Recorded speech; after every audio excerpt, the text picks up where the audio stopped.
Magandang umaga Pilipinas, alamin natin ang magiging lagay at taya na panahon ngayong araw ng Martes, 14 April 2026.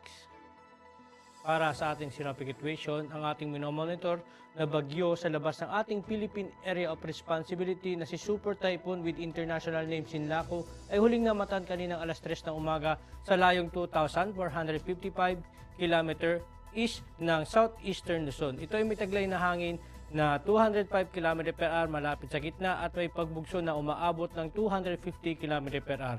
At ito'y kumikilos north-northwestward sa bilis na 15 km per hour. Samantala, patuloy pa rin nakakaapekto ang extension ng Ridge of High Pressure Area dito sa may Northern Luzon. Dahil dito, asahan natin ang ating General Area Forecast.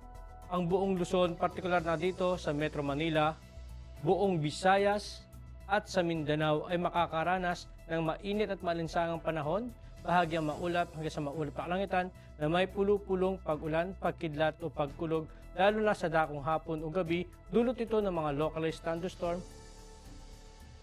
At sa flight level wind chart, asahan naman natin dito sa may 2,500 to 5,000 feet na ang hangin ay manggagaling dito sa hilagang silangan hanggang sa silangan. Ito ay may mahina hanggang bahagyang katamtamang lakas na umaabot ng 10 to 30 km per hour.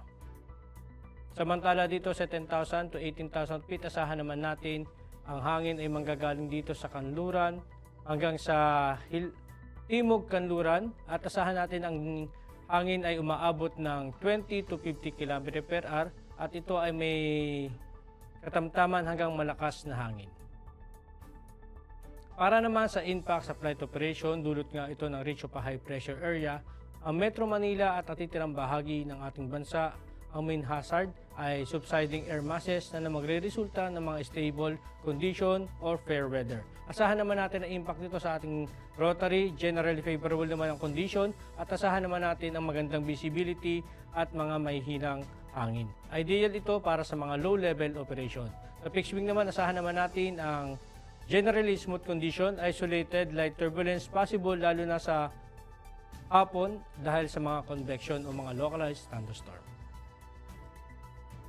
Ang araw ay sumikat kaninang 05:43 at lulubog mamayang 18:10. Meron naman tayong 12% decreasing moon illumination. At para maging updated sa lagay at taya ng panahon, ipalo lang ang aming official social media accounts ng Air Force Weather Center. At yan lang po lagay ng ating panahon ngayong umaga at sa ngalan po ng aming commanding officer na si Colonel Alvin John Cugador Pap GSC, ako si Staff Sergeant Edmar B. Sagadraca Jr., Philippine Air Force, Weather Broadcaster ng Air Force Weather Center. Muli magandang umaga at maraming salamat.